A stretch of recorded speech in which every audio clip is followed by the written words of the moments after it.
करते हैं बुलेटिन की और सबसे पहले रुक करेंगे इस वक्त की खबर का। इस वक्त की खबर भोपाल से। दिग्विजय सिंह ने सीएम शिवराज सिंह चौहान को पत्र लिखा है। आदिवासियों पर हो रहे हमलों पर चिंता जताई है। सीएम शिवराज से जांच दल गठित करने की मांग की है। तो दिग्विजय सिंह ने सीएम शिवराज सिंह चौहान को पत्र लिखा और पत्र में आदिवासियों का जिक्र किया। आदिवासियों पर हो रहे हमलों पर चिंता जताई। सीएम शिवराज सिंह चौहान से जांच दल गठित करने की पूर्व सीएम दिग्विजय सिंह ने मांग की है। ये वो पत्र जिसमें आदिवासियों पर हो रहे हमलों का जिक्र किया गया है, जांच दल गठित करने की मांग की गई है। लगातार जो है अब कांग्रेस की तरफ से अगर कहा जाए तो दिग्विजय सिंह ने फिलहाल पत्र लिखा और कमलनाथ भी कल सिवनी के कुरई जाने वाले हैं। आदिवासी परिवारों से मुलाकात करेंगे। जो आदिवासी पर हमले हुए तो पीड़ित परिवार से वहां पर मुलाकात करेंगे। तो आदिवासियों को लेकर यहां पर वार पलटवार और सियासत यहां पर देखी जा रही है। आदिवासियों को लेकर पहले कमलनाथ ने ऐलान किया कि वो आदिवासियों से मुलाकात करेंगे, आदिवासी परिवार से मुलाकात करने जाएंगे। सिवनी के कुरई जाने वाले हैं कल, यानी कि 23 मई को सिवनी के कुरई में आदिवासी परिवारों से मुलाकात करेंगे। और अब दिग्विजय सिंह का ये पत्र, सीएम शिवराज सिंह चौहान को पत्र लिखकर जांच दल गठित करने की मांग की है।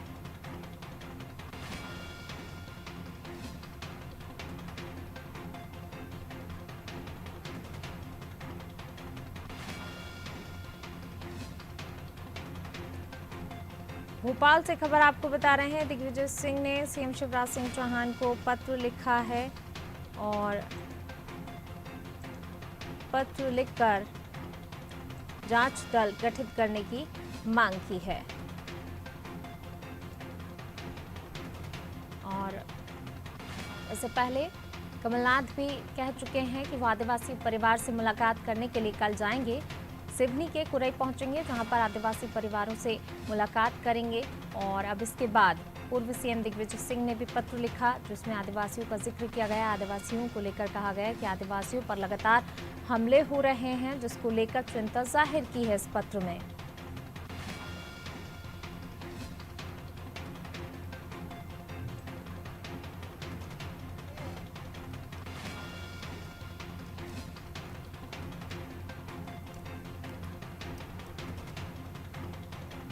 सीएम शिवराज सिंह चौहान से जांच दल गठित करने की मांग यहां पर की है दिग्विजय सिंह ने।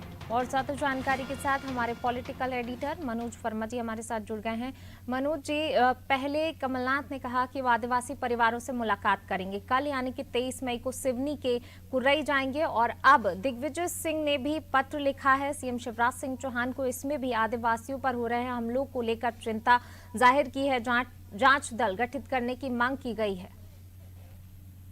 देखिए, पूनम, आदिवासी मध्य प्रदेश की राजनीति में एक अहम हिस्सा रखते हैं। 84 सीटों पर उनका प्रभाव है। 20% उनकी आबादी है मध्य प्रदेश में।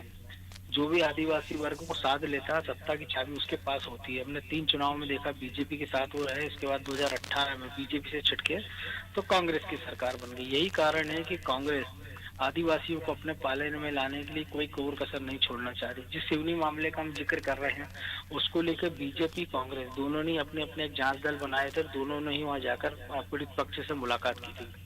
वहां से जो फीडबैक मिला था, उसके बाद मुख्यमंत्री ने एसपी को हटा दिया था। जो सिवनी थाने का जो पूरा स्टाफ था, जहाँ ये घटना हुई थी मॉब लिंचिंग की, 2 लोगों को पीटकर मौत के घाट उतार दिया गया था, उस पूरे थाने के स्टाफ को बदल दिया गया था। कल भी कांग्रेस ने अपने आदिवासी विधायकों के साथ 1-to-1 कमलनाथ ने चर्चा की थी और नगरीय निकाय के साथ विधानसभा चुनाव की तैयारियों को लेकर चर्चा की थी। बीजेपी भी लगातार आदिवासियों को साधने का कोई प्रयास नहीं छोड़ रही। हमने देखा था पिछले दिनों जब रानी कमलापति स्टेशन का नाम रखा गया, टंटिया भील की जयंती जिस प्रकार से मनाई गई है, उसके साथ ही आदिवासी गौरव दिवस भी मनाया गया। तो कुल मिलाकर दोनों पक्ष आदिवासियों को साधना चाहते हैं। यही कारण है कि कांग्रेस ने भी उस क्षेत्र में फिर से जाने का निर्णय लिया। और पहली बार होगा कि कमलनाथ खुद जा रहे हैं, नहीं तो पहले अभी तक होता ही रहा है कि वो एक विधायकों का एक दल गठित कर देते थे, 3 से 5 लोगों का, वो जाता था, अपनी रिपोर्ट देता था। इसके पहले हमने देखा था कि नेमावर में भी जब भाजपा नेता ने एक आदिवासी परिवार की प्रेम पसंद के चलते हत्या करके उनको जिंदा, उनके शव जो है खेत में गाड़ दिए थे। उस मामले में भी कांग्रेस ने एक SIT का गठन किया था, जिसने पीड़ित पक्ष से जाकर मुलाकात की थी।